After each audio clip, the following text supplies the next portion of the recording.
Your life is not destroyed by one bad decision. It is shaped by the small decisions you repeat every single day. The habits you ignore today are quietly becoming the person you will become tomorrow. That is the uncomfortable truth. You do not need a completely new life. You need a better system. Small actions, repeated consistently, can change your identity, your results, and ultimately your entire future. The question is not whether your habits are changing your life. They are. The question is, are they taking you where you actually want to go? Chapter 1. Stop chasing goals. Build the person who achieves them. Most people are obsessed with goals. They want more money, a better body, a successful business, more confidence, more discipline, more freedom. But here's the problem. They're focused on what they want to have instead of who they need to become. They want the result without becoming the person capable of producing the result.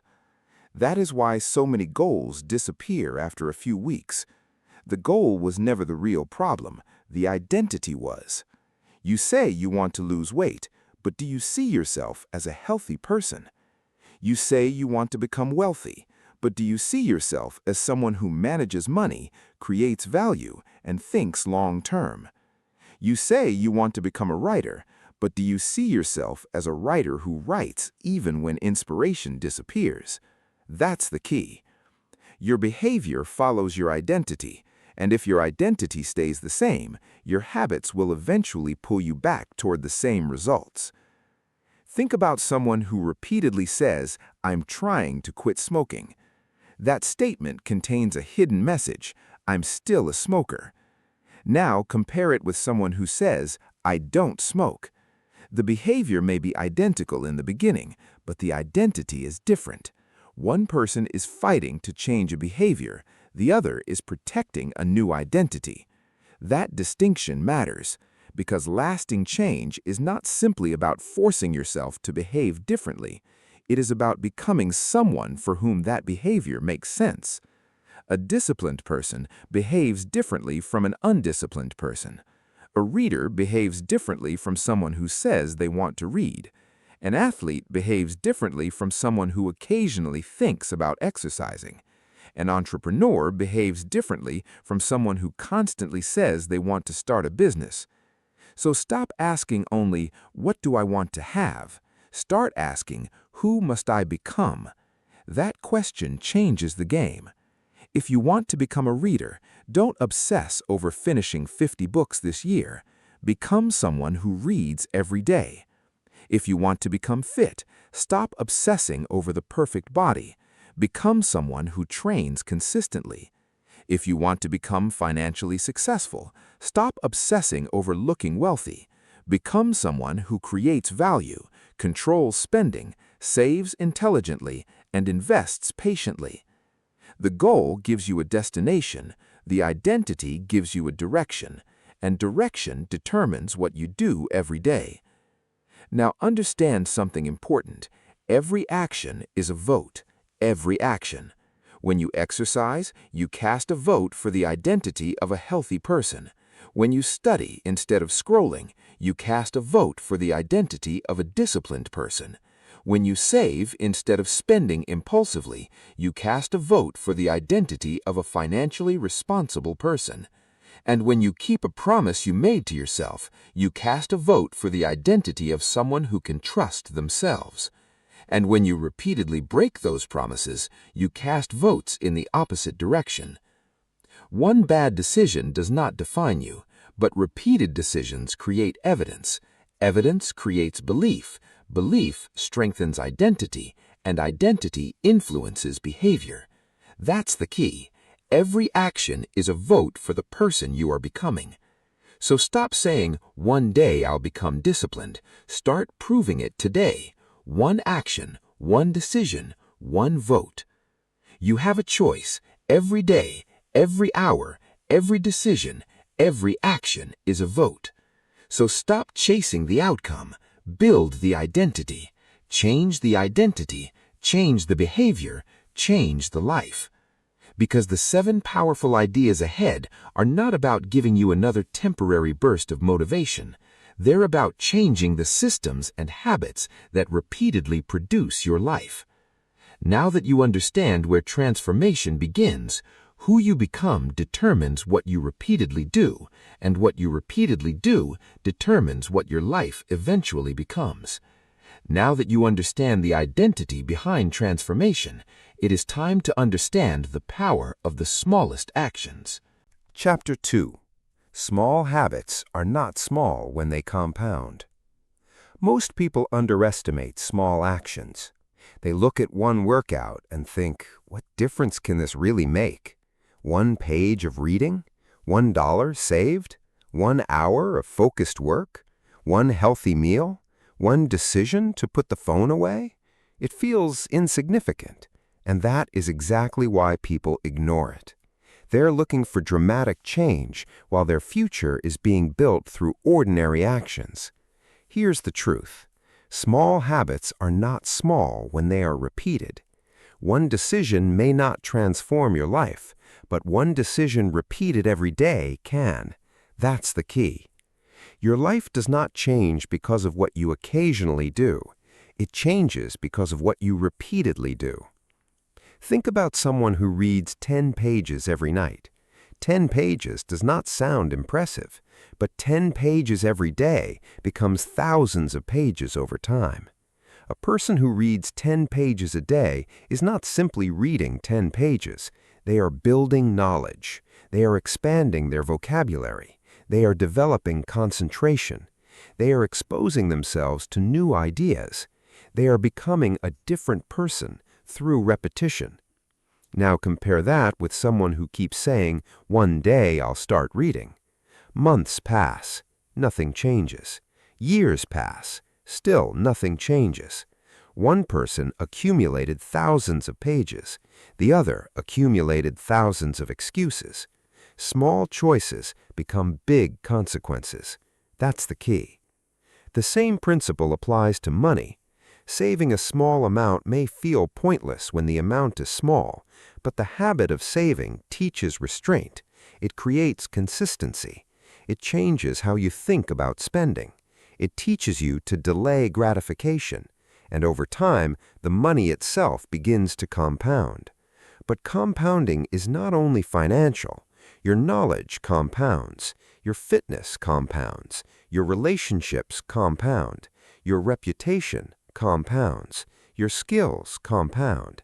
And unfortunately, your bad habits compound too. That is the part people do not want to hear. If you waste 30 minutes every day, it looks harmless. 30 minutes, nothing dramatic. But multiply that behavior across weeks, months, and years. Now you're not looking at 30 minutes, you're looking at hundreds of hours that disappeared. The same thing happens with excessive scrolling. One video becomes another becomes another. The individual moments feel harmless, but repeated thousands of times, they become a lifestyle, and lifestyles create results. Small choices become big consequences. You have a choice, and the choice is not simply between good and bad. The choice is between 2 futures. One future is created by repeated discipline. The other is created by repeated neglect. Now here's where impatience destroys people. They start a habit, they work for a week, nothing happens. They work for 2 weeks, nothing obvious happens. They become frustrated. Then they quit. They say, this isn't working. But the problem is not always the habit. Sometimes the problem is the expectation. You expected the result to appear before the habit had enough time to compound. A seed does not become a tree because you stare at it. You water it, you protect it, you give it time. Then growth happens. Your habits work the same way. Trust the process. Repeat the behavior. Let time do the heavy lifting. You do not need dramatic progress every day. You need consistent direction. That's the key. And remember this, it's not about instant results. It's about consistent repetition. You do not need to transform your entire life today. You need to make today's actions slightly better. Read 1 page, Do 10 push-ups. Save a little money. Write 1 paragraph. Study for 15 minutes. Walk for 20 minutes. Turn off the distraction. Keep 1 promise. Small, simple, repeatable. Then do it again tomorrow, and again, and again. Eventually, the behavior becomes part of who you are. That connects directly to the lesson from Chapter 1. You are not only changing what you do, you are collecting evidence about who you are. Every repetition strengthens the identity. Every repetition strengthens the habit. Every repetition moves you closer to a different future. So stop disrespecting small actions. Stop waiting for the perfect opportunity. Stop believing your life needs one enormous breakthrough. You do not need to change everything today. You need to change something, then repeat it. You have a choice. Your future is being built through actions that look almost meaningless today.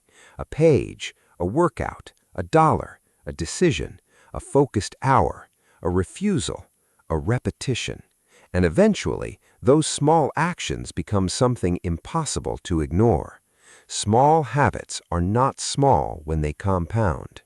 Trust the process. Repeat the behavior. Let time do the heavy lifting. Because once you understand that your smallest actions can shape your biggest outcomes, the next question becomes unavoidable. What is making those actions easier or harder to repeat? Your environment may be controlling your behavior more than you realize. Chapter 3. Make good habits obvious and bad habits hard to ignore. You keep blaming yourself for habits your environment is constantly encouraging. You say you need more discipline, more willpower, more motivation. But look around you. Your phone is beside you. Notifications are waiting. Social media is 1 tap away. Entertainment is everywhere. Unhealthy food is sitting within reach. Distractions are built into your surroundings, and then you wonder why you struggle to focus. That's the key. Your environment is training you, whether you realize it or not. Every object around you can become a cue. Every notification can become a cue. Every room can become a cue. Every routine can become a cue.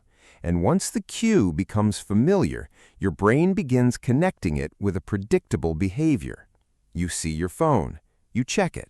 You sit on the couch. You turn on the television. You feel bored. You open social media. You walk into the kitchen. You see snacks. You eat them. It happens so quickly that you barely notice the decision. That is what makes environmental cues so powerful. The behavior feels automatic. But automatic does not mean uncontrollable. It means the environment has been designed or allowed to influence you. So stop asking only, why am I so undisciplined? Start asking, what is my environment training me to do? That's the better question. If your phone is beside your bed, what habit are you making obvious? Checking notifications, scrolling, responding, consuming. If your book is hidden inside a drawer, but your phone is sitting directly beside you, which behavior is easier? The answer is obvious. You don't need more motivation. You need better design. Put the book on your pillow. Put your workout clothes beside your bed. Keep your water bottle on your desk. Place healthy food where you can see it. Remove distracting apps from your home screen. Turn off unnecessary notifications. Keep the television remote somewhere inconvenient. Block distracting websites when you need to work. These actions sound simple.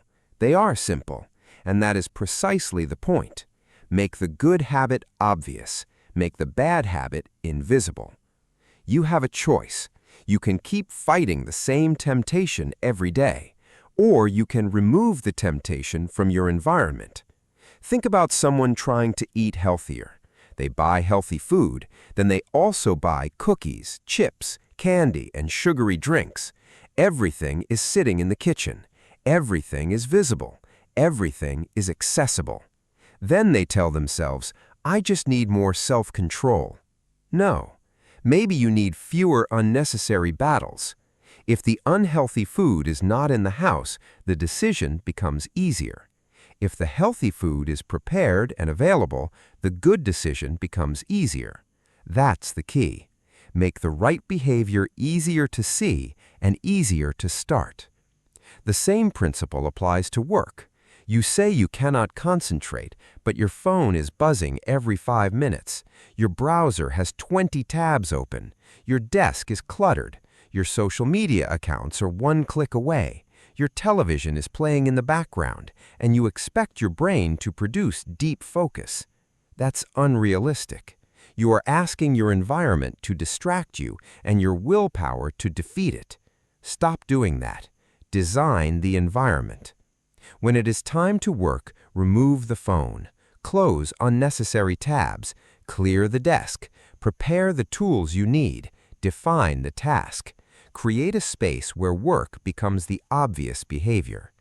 When it is time to sleep, make sleep obvious.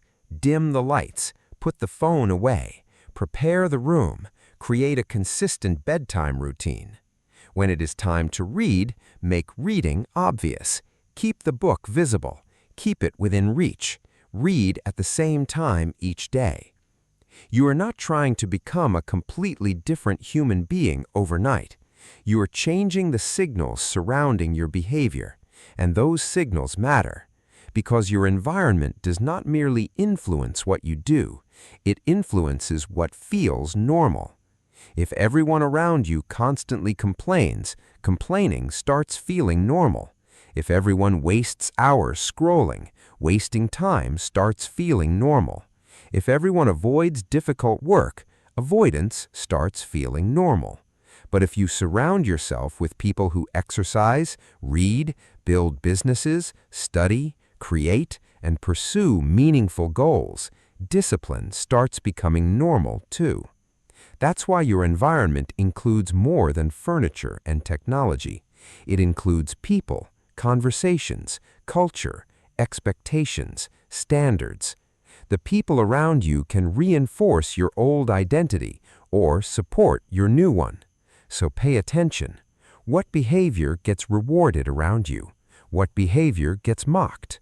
What behavior gets normalized? What behavior gets encouraged? You have a choice. You do not need to fight your environment forever. You can change it, and you should. Because willpower is not a complete strategy. If you constantly expose yourself to temptation, eventually you will become tired. If you constantly expose yourself to distraction, eventually you will become distracted. If you constantly expose yourself to negativity, eventually you will begin thinking negatively. Environment matters. That does not mean you have no responsibility. It means you should stop making discipline unnecessarily difficult. That's the key. It's not about weakness, it's about design. You do not need their permission. You do not need anyone to understand why you're changing your surroundings. Move the phone, delete the app, change the routine, clean the workspace, prepare the food, put the book where you can see it. Make the good habit obvious, make the bad habit invisible. And do this repeatedly, and something powerful happens. The behavior that once required motivation starts requiring less effort. The environment begins working with you instead of against you, and that is exactly what you want. Because transformation becomes easier when your surroundings support the identity you are building. Remember the lesson from Chapter 1. You are becoming someone through your repeated actions. Remember Chapter 2. Those small actions compound. Now understand Chapter 3. Your environment determines which small actions you repeatedly notice and perform. So redesign the environment. Stop fighting every temptation. Stop blaming yourself for every distraction. Build surroundings that make the person you want to become easier to be. Because the goal is not to become stronger by fighting every bad habit. The goal is to make the bad habit harder to perform in the first place. Make the good habit obvious. Make the bad habit invisible. And once you make the right behavior easier to notice, the next challenge is making it easier to actually do. Because even with the perfect environment, a habit can still fail when it feels too difficult. So now it is time to remove friction. Chapter 4. Make good habits easy because motivation will fail you. Motivation feels powerful until it disappears. One day, you wake up energized. You feel unstoppable. You make plans. You create a schedule. You promise yourself that everything is going to change. You will exercise every morning, read 50 pages every night, work for 6 focused hours, eat perfectly, wake up at 5, build the business, learn the skill, transform your life. Then reality arrives. You wake up tired. The weather is bad. Your schedule is full. Your energy is low. Something goes wrong, and suddenly the motivation is gone. That is when the real test begins, because motivation is not a system, it is a feeling, and feelings change. That's the key. If your habit only works when you feel motivated, you do not have a reliable habit. You have a temporary burst of enthusiasm, and temporary enthusiasm does not create permanent transformation. So stop making good habits unnecessarily difficult. Do not make discipline harder than it needs to be. If you want to exercise in the morning, prepare your workout clothes the night before. Put them somewhere visible. Make the first step automatic. If you want to read before bed, put the book beside your pillow. Do not hide it inside a drawer. If you want to eat healthier, prepare healthy food before hunger makes the decision for you. If you want to work deeply, prepare your workspace before you begin. Remove unnecessary tabs. Put the phone away. Open the document. Know exactly what needs to be done. Every unnecessary step creates friction, and friction creates resistance. The more resistance a behavior requires, the easier it becomes to postpone. That's why convenience matters. Think about how easily people reach for their phones. The device is already in their hand. The screen is one tap away. The apps are already installed. The algorithm is already waiting. There is almost no friction. Now compare that with reading a book that is buried in a drawer. Which behavior is easier? The phone wins, not because the phone is stronger, because the phone is easier. That's the key. Make the behavior you want easier to start. And this is where the 2-minute rule becomes powerful. Take a habit that feels intimidating. Read a book every day. Reduce it. Read 1 page. Exercise every day. Reduce it. Put on your workout clothes. Write a book. Reduce it. Write 1 sentence. Study for 2 hours. Reduce it. Study for 2 minutes. The goal is not to impress yourself with the size of the action. The goal is to eliminate the resistance to starting. Start smaller than your excuses. That phrase matters because your brain can create 1,000 reasons not to start something difficult, but it has a much harder time arguing with something ridiculously small. 1 push-up, 1 page, 1 sentence, 2 minutes, 1 glass of water, 1 email, 1 focused task. Start. That's it. You have a choice. You can spend another hour planning the perfect routine, or you can perform the smallest version of the routine right now. You can keep waiting for motivation, or you can make the behavior easy enough that motivation is barely required. That's the key. The first goal is not perfection. The first goal is repetition, because repetition creates familiarity. Familiarity reduces resistance. Reduced resistance makes repetition easier, and eventually the habit becomes automatic. This is why consistency beats intensity. Someone who exercises for 20 minutes every day can build a stronger long-term habit than someone who exercises for 3 hours once every 2 weeks. Someone who reads 5 pages every day can build more knowledge than someone who buys 10 books and never opens them. Someone who writes 1 paragraph every day can eventually produce an entire book. Small, consistent, repeatable. That's the formula. Make it easy. Make it repeatable. Make it inevitable. Do not build a routine that only works on your best days. Build a routine that survives your worst days. That is real discipline. If you're exhausted, make the habit smaller. If your schedule is crowded, make the habit shorter. If you cannot complete the full workout, do something.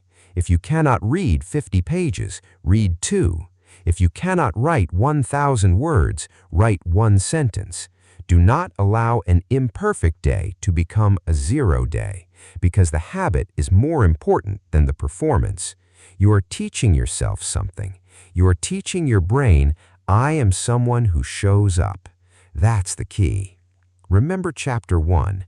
Every action is a vote for the person you are becoming. Remember Chapter 2. Small actions compound. Remember Chapter 3. Your environment can make those actions obvious. Now, Chapter 4 adds another layer.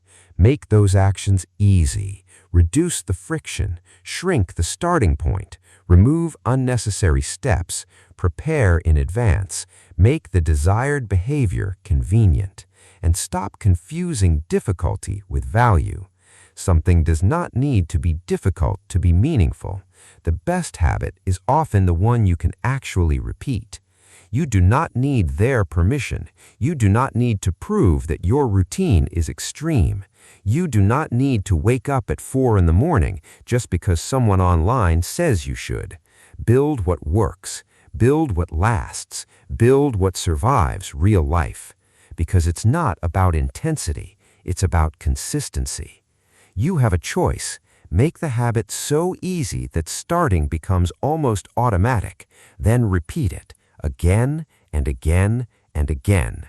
Eventually, the small behavior becomes part of your identity. And once a behavior becomes easy enough to repeat, there's another powerful question. How do you make yourself want to repeat it? How do you make progress feel rewarding? Because what feels satisfying gets repeated, and what gets repeated becomes a habit. Chapter 5. Make habits satisfying, or you will stop doing them. You can know exactly what you should do and still refuse to do it. You know exercise is good for you. You know reading makes you smarter. You know saving money creates freedom. You know studying creates opportunity. You know scrolling for 3 hours is wasting your time. You know all of this. Knowledge is not the problem. The problem is that your brain is constantly asking one question. What do I get from this? And if the reward feels too far away, your brain will often choose something that feels good right now. That's the key. Human beings naturally repeat behaviors that produce satisfying results. The problem is that many of the habits that create a better life are not immediately satisfying. Exercise may make you healthier months from now. Saving money may create financial security years from now. Studying may produce opportunities months later. Reading may transform your thinking gradually. But social media? Immediate stimulation. Junk food? Immediate pleasure. Procrastination?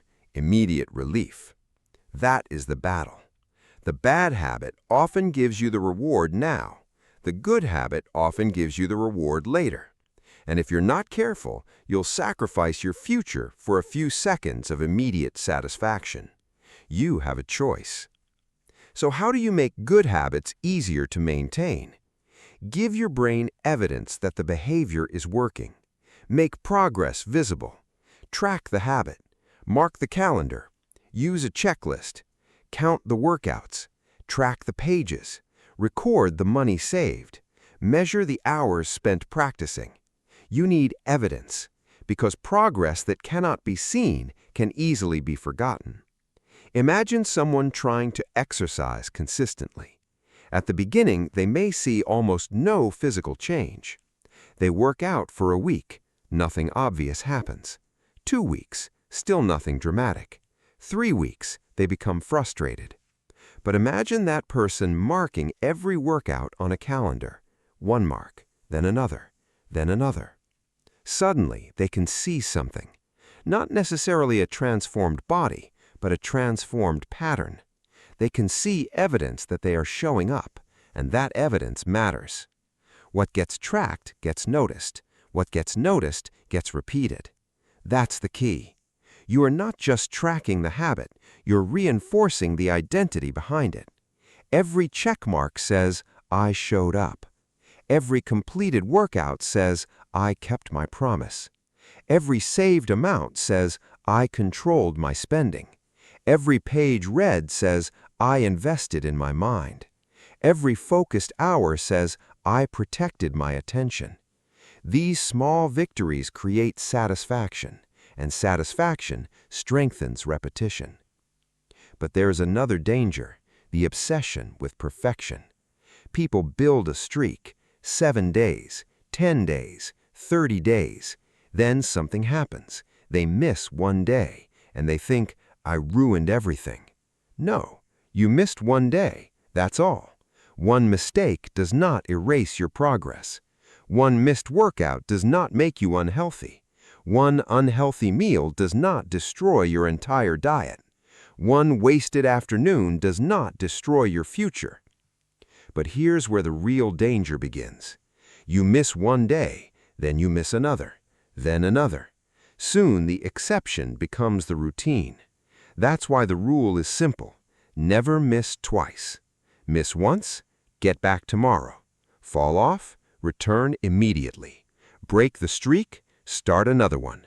Do not turn one mistake into an identity. You have a choice.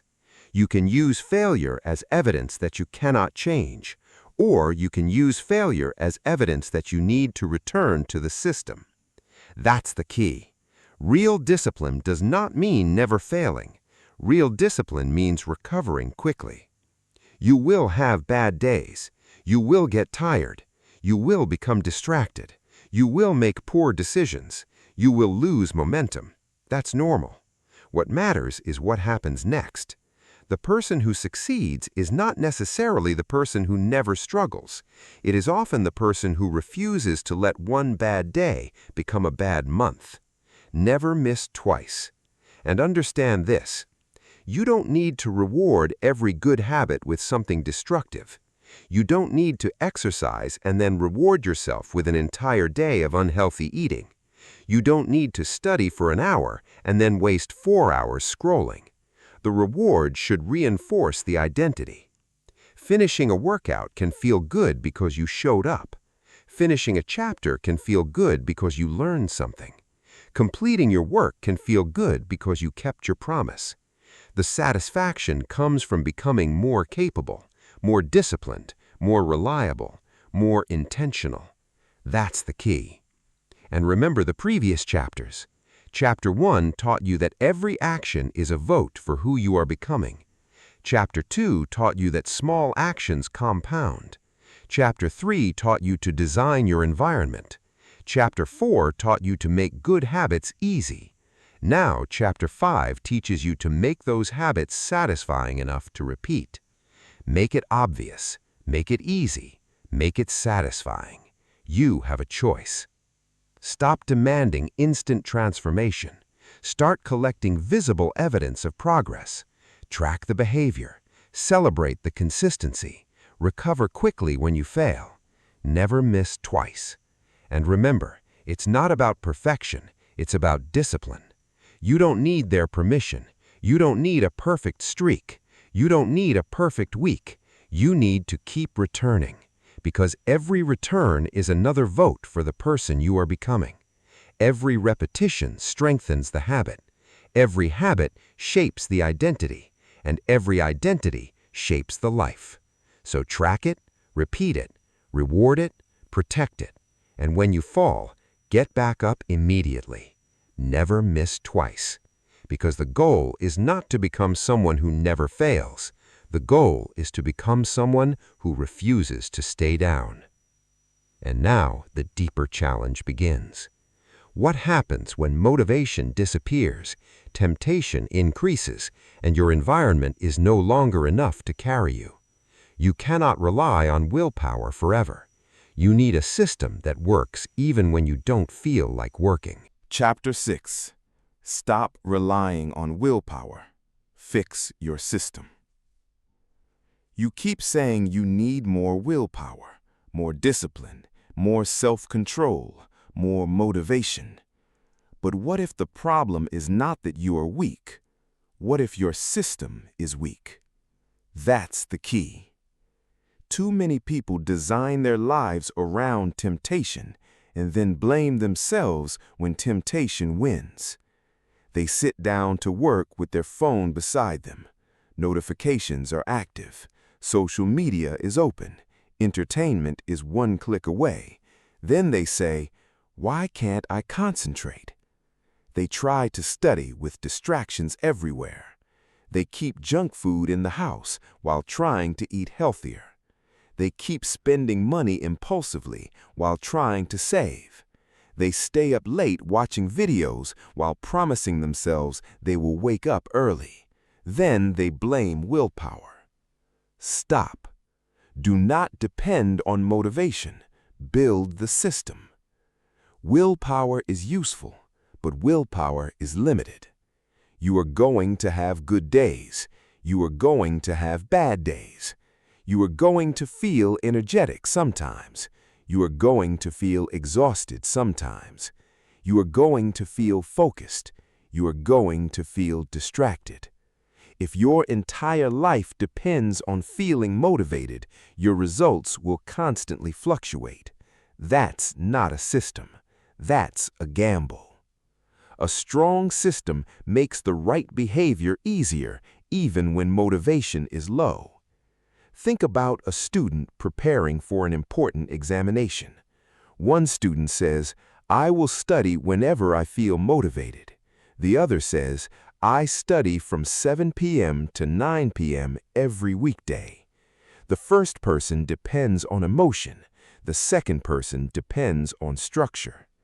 The first person negotiates with themselves every day. Should I study now? Maybe later. I'm tired. I'll start tomorrow. The second person already made the decision. 7 o'clock means study. No debate, no negotiation, no emotional meeting with the brain. That's the power of a system. You make the decision before the temptation arrives. Make the right decision easier before you need to make it. That's the key. If you want to save money, automate the transfer. Do not wait until the end of the month and hope there is something left. Move the money automatically. If you want to exercise, schedule the workout. Do not ask yourself every morning whether you feel like exercising. If you want to eat healthier, prepare the food. Do not wait until you are starving to decide what to eat. If you want to focus, block distracting websites. Do not trust yourself to resist them for 6 straight hours. If you want to read, establish a reading time. Do not wait for a random moment when everything is perfect. Build the system, then follow the system. You have a choice. You can keep asking yourself to be stronger, or you can make the temptation weaker. You can keep demanding more discipline, or you can remove unnecessary decisions. You can keep fighting the same battle every day, or you can redesign the battlefield. That's the key. Your environment matters. Your routines matter. Your defaults matter. Your schedules matter. Your systems matter. Because most of your day is not controlled by conscious decisions. You wake up, you reach for your phone, you brush your teeth, you get dressed, you eat, you travel, you work, you check messages, you scroll, you sleep. Many behaviors happen automatically, so if you want a different life, you need different defaults. Do not ask, "How can I force myself to do this every day?" Ask, how can I make this the normal thing I do? That question changes everything. If you want to write every day, keep the document ready. If you want to train, keep your equipment prepared. If you want to learn, keep the material accessible. If you want to avoid distractions, remove them before you begin. The fewer decisions required, the easier the behavior becomes. And the easier the behavior becomes, the more consistently you perform it. That connects directly to Chapter 4, Make Good Habits Easy. But Chapter 6 takes the lesson deeper. Don't just make the habit easy, build a system that makes the habit difficult to avoid. That's discipline. Not constantly fighting yourself, not constantly forcing yourself, not constantly waiting for inspiration. Designing your life so that the right behavior becomes the default. It's not about willpower, it's about structure. And stop using motivation as an excuse. Motivation can start something. Systems keep it alive. Motivation can get you to the gym.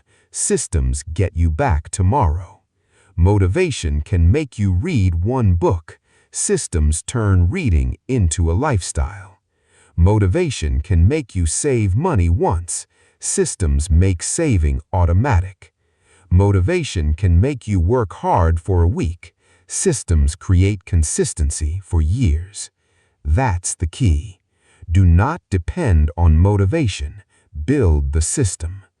You don't need their permission. You don't need to announce your new routine. You don't need to tell everyone that you are becoming disciplined. Build quietly. Create the structure. Remove the distractions. Automate the important behaviors. Make the right decision easier before temptation arrives. And then repeat. Because your goal is not to become someone who has incredible willpower. Your goal is to become someone who needs less willpower. That is a completely different level of discipline. You have a choice. Keep relying on how you feel, or start relying on what you built. Keep fighting temptation, or remove the temptation. Keep making decisions in the moment, or make better decisions in advance. The system determines what happens when motivation disappears, and motivation will disappear. That's not a possibility, that's reality. So build for reality. Build routines that survive tired days. Build environments that reduce distractions. Build defaults that protect your priorities. Build systems that make progress easier. Because your future should not depend on whether you woke up feeling inspired. Make the right decision easier before you need to make it. That's the key. And remember the chain. Identity determines who you want to become. Small habits create the votes. Environment makes those habits obvious. Simplicity makes them easy. Rewards make them satisfying. And systems make them sustainable. But there is another force quietly shaping your behavior, the people around you. Because even the strongest system can become difficult to maintain when your social environment constantly pulls you back toward your old identity. Who you spend time with matters. What they normalize matters. What they encourage matters. What they expect from you matters. And that brings us to the next lesson. Chapter 7. Your habits are shaped by the people around you. Look at the people around you. Not the people you follow online, not the people you admire from a distance, the people you actually spend time with. Your friends, your coworkers, your family, your community, the people you call when you are bored, the people you talk to when you are frustrated. Because whether you realize it or not, these people are influencing your behavior. They are influencing what you consider normal. They are influencing what you consider acceptable. And they may be influencing what you believe is possible. That's the key. People imitate the habits of their groups. If everyone around you exercises, exercising starts to feel normal. If everyone reads, learning starts to feel normal. If everyone is building something, ambition starts to feel normal. If everyone is saving money, financial discipline starts to feel normal. But if everyone spends irresponsibly, procrastinates, complains, parties constantly, wastes hours scrolling, and avoids difficult work, those behaviors can begin to feel normal too. You may not even notice it happening. That is what makes social influence so powerful. You do not always consciously decide to copy people. Sometimes you simply adapt. You adapt to the standards around you. You adapt to the conversations around you. You adapt to the expectations around you. You adapt because human beings want to belong, and sometimes belonging becomes more important than growth. Think about someone who decides they want to become disciplined. They start waking up early. They start exercising. They begin reading. They stop wasting money. They start working on a business. Then their friends say, "Why are you doing all that? Relax. You take life too seriously. Come out with us. Just do it tomorrow." Suddenly, the person faces a choice, not between good and bad, between belonging and becoming. That's the key. Who are you becoming around the people you spend the most time with? Ask yourself honestly, when you spend time with your closest friends, do you become more focused or more distracted? More ambitious or more comfortable? More disciplined or more impulsive? More hopeful or more cynical? More productive or more passive? You need to answer those questions, not emotionally, honestly, because your environment shapes your standards. Your standards shape your behavior. Your behavior shapes your future. Read that again. Your environment shapes your standards. Your standards shape your behavior. Your behavior shapes your future. That's the key. If everyone around you thinks wasting 5 hours a day is normal, protecting 1 hour of focused work may feel extreme. If everyone around you thinks saving money is impossible, financial discipline may feel strange. If everyone around you believes successful people are simply lucky, ambition may feel pointless. But change the environment. Suddenly, your standards change. Spend time with people who are serious about their goals. You start taking your goals more seriously. Spend time with people who value fitness. You become more conscious of your health. Spend time with entrepreneurs. You start thinking about opportunities. Spend time with readers. You discover new ideas. Spend time with disciplined people. You begin asking yourself why you are not holding yourself to the same standard. You have a choice. You cannot always control everyone around you, but you can control who gets regular access to your attention, and that matters. You do not need to hate anyone. You do not need to announce that you are cutting everyone off. You do not need to become arrogant. You simply need to become intentional. Some relationships deserve more distance. Some deserve stronger boundaries. Some deserve more time. Some deserve less. And some new relationships need to be created. Find environments where the identity you want is already normal. If you want to become a writer, spend time around writers. If you want to build a business, learn from people who build businesses. If you want to become fit, spend time around people who take fitness seriously.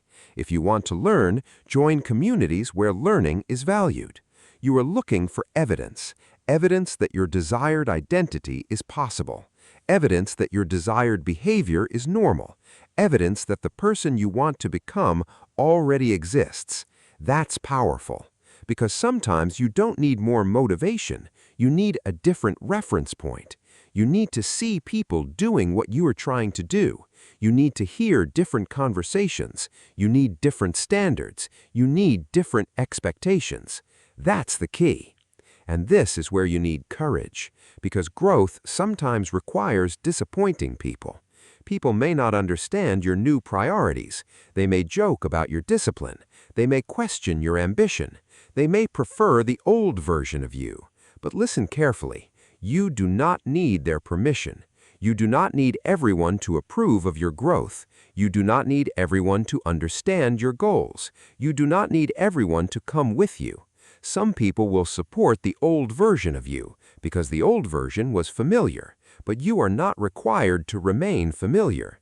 You are allowed to change. You are allowed to raise your standards. You are allowed to protect your time. You are allowed to say no. You are allowed to choose a different environment. Because it's not about being antisocial, it's about being intentional. You have a choice. Choose people who make discipline easier. Choose people who challenge your thinking. Choose people who celebrate progress. Choose people who make your future feel possible. And become that person for someone else. Because influence works both ways. You are not only being shaped, you are shaping others. Someone may be watching your discipline. Someone may be inspired by your consistency. Someone may decide to start because you started. Your habits can become someone else's standard. That's the key. Remember the chain. Chapter 1 taught you that every action is a vote for who you are becoming. Chapter 2 taught you that those actions compound. Chapter 3 taught you that your environment influences what you notice. Chapter 4 taught you to make good habits easy. Chapter 5 taught you to make them satisfying. Chapter 6 taught you to build systems that survive low motivation. And now, Chapter 7 adds another powerful layer. The people around you can reinforce the identity you are building or pull you away from it. So look around. Pay attention. Who are you becoming? What are you normalizing? What are you tolerating? What standards are you accepting? Your environment shapes your standards. Your standards shape your behavior. Your behavior shapes your future. You have a choice. Choose your environment carefully. Choose your influences carefully. Choose your people carefully. Because once you surround yourself with the right standards, the next battle begins. You will discover that knowing what to do is not enough. You must be willing to repeat it long after the excitement disappears. You must master the ordinary days, the boring days, the difficult days, the days when nobody's watching, because that is where transformation actually happens. Chapter 8. Master the boring days. That is where transformation happens.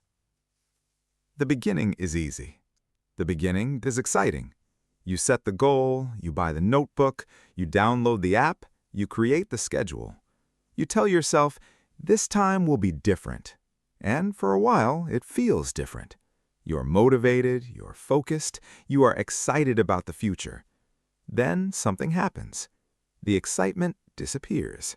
The routine becomes familiar. The workout becomes repetitive.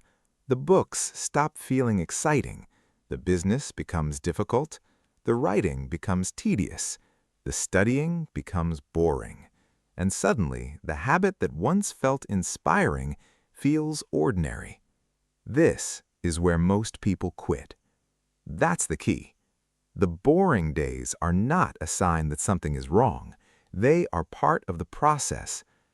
Anybody can work hard when they feel inspired. Anybody can wake up early after watching a motivational video. Anybody can exercise when they are excited about a new transformation.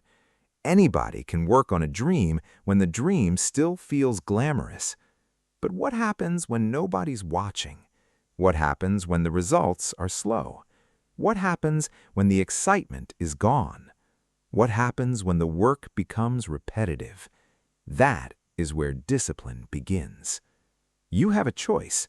You can chase excitement forever, or you can learn to respect repetition, because mastery is repetitive. Think about an athlete. They do not practice only when training feels exciting. They repeat the fundamentals again and again and again. A professional basketball player still practices basic movements. A musician still rehearses scales. A writer still writes. A boxer still trains basic combinations. A successful entrepreneur still handles ordinary tasks. Why? Because mastery is not built by constantly doing new things. It is built by becoming exceptionally good at repeating the right things. That's the key. Professionals repeat what amateurs abandon. Amateurs want novelty. Professionals understand repetition. Amateurs want constant excitement. Professionals understand consistency. Amateurs ask, when will I see results? Professionals ask, what needs to be repeated? That difference is enormous. Because if you only work when the process feels exciting, you will constantly restart. New plan, new routine, new goal, new strategy, new motivation. Then you quit. Then you start again. Then you quit again. That cycle can continue for years, and you will always feel like you are starting. You do not need another beginning. You need to continue. Do it when you feel like it. Do it when you do not feel like it. Keep going. That's the key. But understand what this does not mean. It does not mean destroying yourself. It does not mean ignoring exhaustion. It does not mean working without rest. It does not mean becoming obsessed with productivity. Discipline is not punishment. Discipline is consistency with what matters. Some days, the correct action is to push. Other days, the correct action is to recover. The important thing is that recovery does not become abandonment. You rest, then return.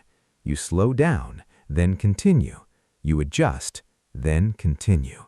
You have a choice, and one of the biggest enemies you will face is the plateau. You work, you repeat, you show up, but the results do not seem to change. Your body looks almost the same. Your bank account looks almost the same. Your skills seem to improve slowly. Your business seems stuck. Your audience is not growing. Your writing does not feel dramatically better, and you begin thinking, maybe this isn't working. Be careful. That conclusion may be completely wrong. Sometimes the work is happening before the evidence appears. The work is happening before the evidence appears. A tree does not become visible the moment the seed begins growing. A skill does not become obvious after the first few repetitions. Strength does not appear after one workout. Knowledge does not transform your life after reading one chapter. Progress often happens quietly, underneath the surface. And then, one day, the results become obvious. That is why patience matters. You cannot demand visible evidence every day. If you constantly need proof that your effort is working, you will quit before the compound effect has time to work. Remember Chapter 2, small habits compound, but compounding requires time. Remember Chapter 5, never miss twice. And now understand this. Never confuse boredom with failure. Boredom may simply mean the habit has become normal, and that is exactly what you wanted. You wanted exercise to become normal. You wanted reading to become normal. You wanted saving to become normal. You wanted focused work to become normal. So, when the excitement disappears, don't panic. You succeeded at making the habit ordinary. That's the key. The goal is not to remain excited forever. The goal is to become consistent forever. It's not about excitement, it's about discipline. You don't need their permission. You don't need applause. You don't need someone reminding you to continue. You need to remember why you started. Then return to the work. Quietly, repeatedly, relentlessly. Do it when you feel like it.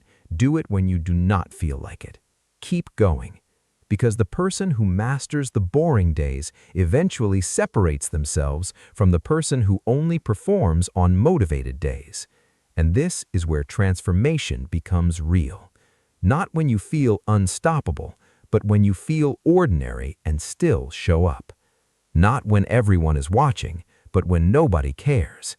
Not when progress is obvious, but when progress is invisible.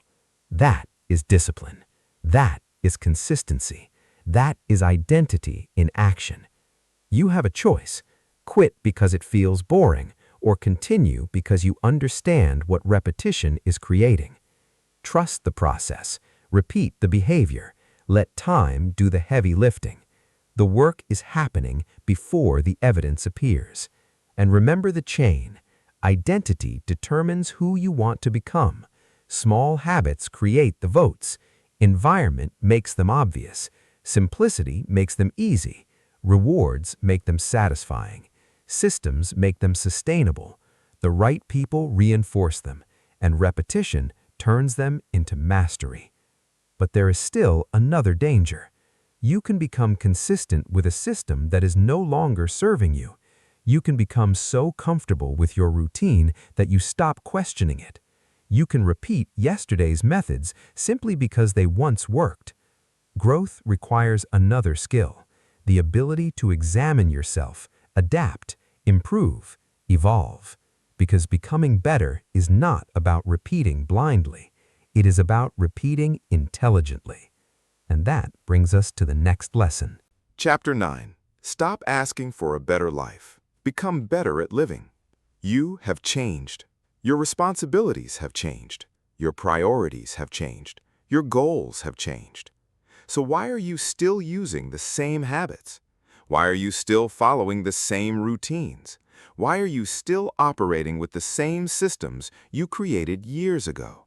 This is a problem many people never recognize. They learn how to build habits. They become disciplined. They create routines. They become consistent. And then they stop thinking. That's the key. Consistency is powerful, but consistency without reflection can become a trap. A routine that worked when you were 20 may not work when you are 30. A schedule that worked when you were single may not work when your responsibilities increase. A business strategy that worked 5 years ago may not work in today's environment. A study routine that worked during university may not work when you enter your career. You are not supposed to remain the same person, so your systems cannot remain frozen forever. You have a choice. You can protect your old routines because they are familiar, or you can examine them and ask, does this still serve the person I am becoming? That's the question. Not, did this work before, but does this work now? That distinction matters, because success can create its own kind of complacency.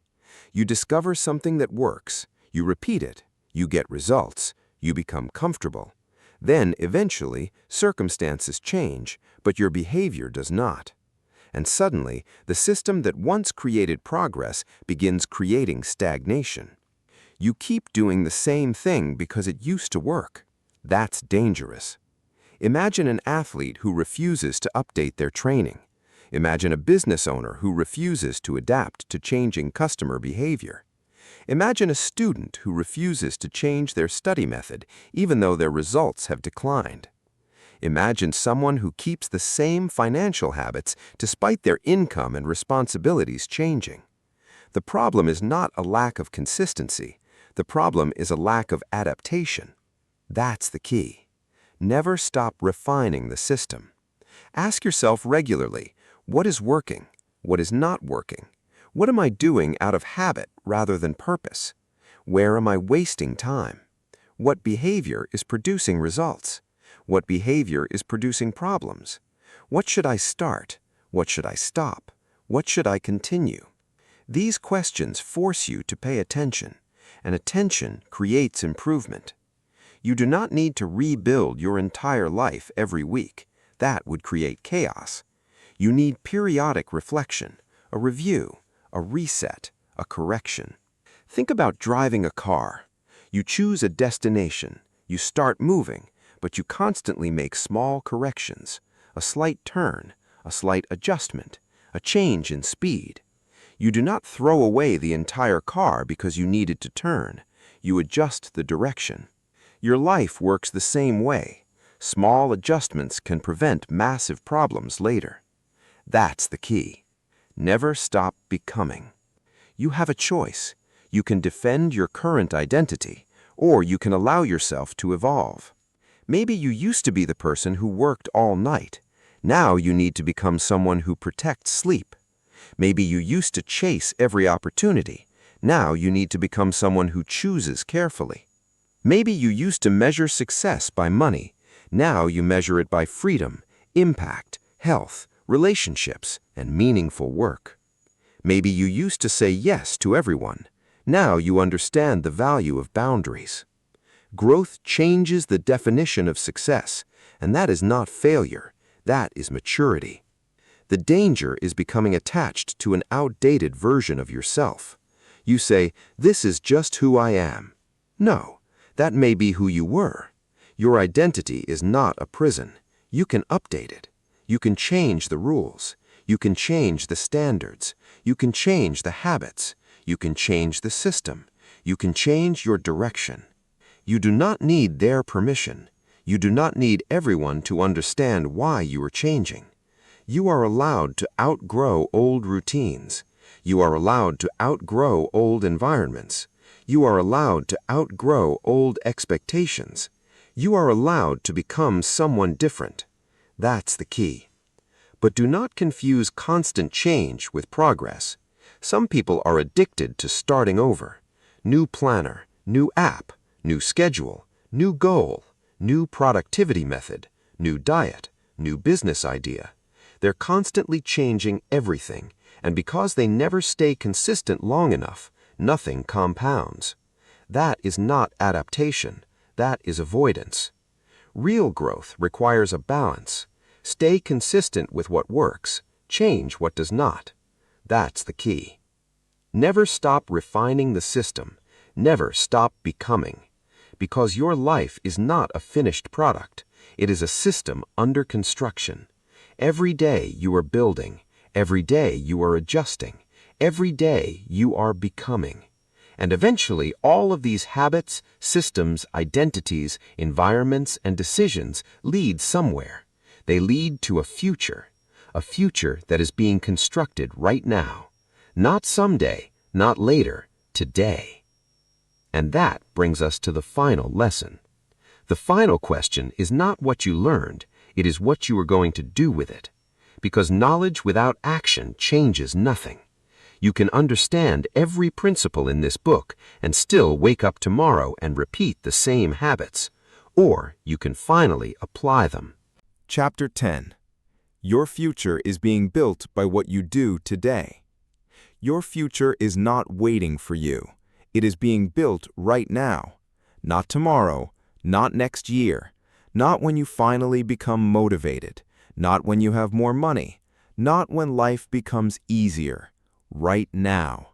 Every decision you make is contributing to something. Every habit, every repetition, every hour, every distraction, every sacrifice, every excuse, everything is adding up. That's the key. Your future is hiding inside your routine. Look at your life today. Your health is connected to what you repeatedly eat and how you repeatedly move. Your knowledge is connected to what you repeatedly study and consume. Your finances are connected to what you repeatedly earn, spend, save, and invest. Your relationships are connected to how you repeatedly communicate and behave. Your career is connected to the skills you repeatedly develop. Your confidence is connected to the promises you repeatedly keep to yourself. Your future is not created by one extraordinary day. It is created by ordinary days repeated over time. You have a choice, and now you have the framework. 7 powerful ideas, 7 principles that can become a daily operating system.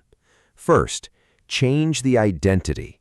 Stop obsessing only over what you want to achieve. Ask who you need to become. Do not say, "I want to read more." Say, "I am a reader." Do not say, "I want to become disciplined." Become someone who keeps promises to themselves. Every action is a vote. Every repetition is evidence. Change the identity, change the behavior, change the life. Second, respect small habits.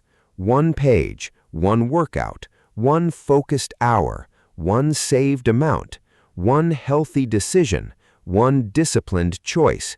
It may look insignificant today, but repeated actions compound. Small choices become big consequences. You have a choice. You can underestimate the small things, or you can use them to build something enormous. Third, design your environment. Stop expecting willpower to fight everything around you. Make good habits obvious. Make bad habits invisible. Put the book where you can see it. Put the phone somewhere you cannot reach it. Prepare the food. Remove the distraction. Create surroundings that support the person you want to become, because your environment shapes your behavior. Fourth, make good habits easy. Do not make discipline unnecessarily difficult. Reduce friction. Prepare in advance. Start with 2 minutes. Read 1 page. Write 1 sentence. Do 1 push-up. Start smaller than your excuses, because consistency beats intensity. Make it easy. Make it repeatable. Make it inevitable. Fifth, make the habit satisfying. Track your progress. Mark the calendar. Count the repetitions. Celebrate evidence. Not because you need constant praise, because visible progress reminds your brain that the behavior matters. What gets tracked gets noticed. What gets noticed gets repeated. And when you fail, never miss twice. 1 mistake is not the end. 1 bad day is not your identity. Return, restart, continue. Sixth, build systems. Stop depending on motivation. Motivation disappears. Systems remain. Automate the savings. Schedule the workout. Block the distractions. Prepare the environment. Make the right decision easier before temptation arrives. That's the key. You do not need stronger willpower when you can build a stronger system. Seventh, protect your environment and your standards. The people around you influence what feels normal. They influence your expectations. They influence your behavior. So ask yourself, who are you becoming around the people you spend the most time with? Your environment shapes your standards. Your standards shape your behavior. Your behavior shapes your future. You don't need their permission. You are allowed to change. You are allowed to raise your standards. You are allowed to become someone different. And then there's the lesson that connects everything. Master repetition. Master the boring days, because the excitement will disappear. The motivation will disappear. The novelty will disappear. What remains is the system, the habit, the identity, the discipline. That is what separates people who constantly restart from people who actually transform. Professionals repeat what amateurs abandon. Do it when you feel like it. Do it when you do not feel like it. Keep going, but do not become blindly consistent. Keep improving. Keep refining the system. Never stop becoming, because the person you need to be 5 years from now may require different habits from the person you are today. Adapt, improve, continue. That's the key. Now stop. Stop consuming. Stop collecting information. Stop watching another motivational video. Stop telling yourself that you need to learn more before you begin. You already know enough to take the first step.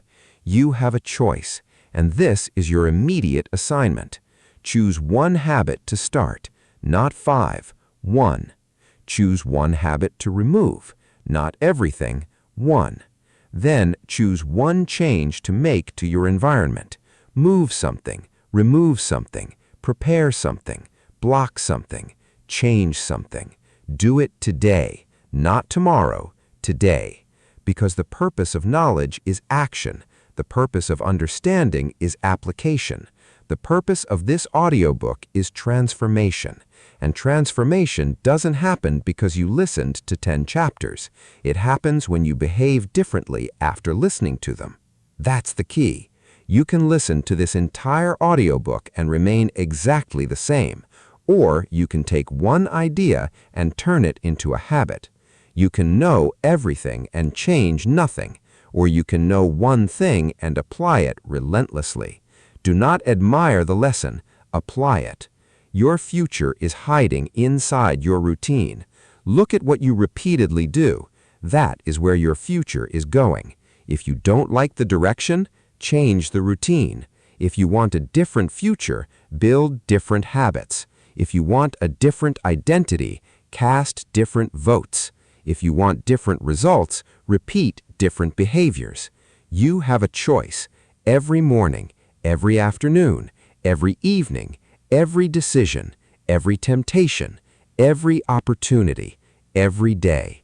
And remember the entire message. Change the identity. Respect the small things. Design the environment. Make the good habits easy. Make them satisfying. Stop depending on motivation. Protect your environment and master the boring days.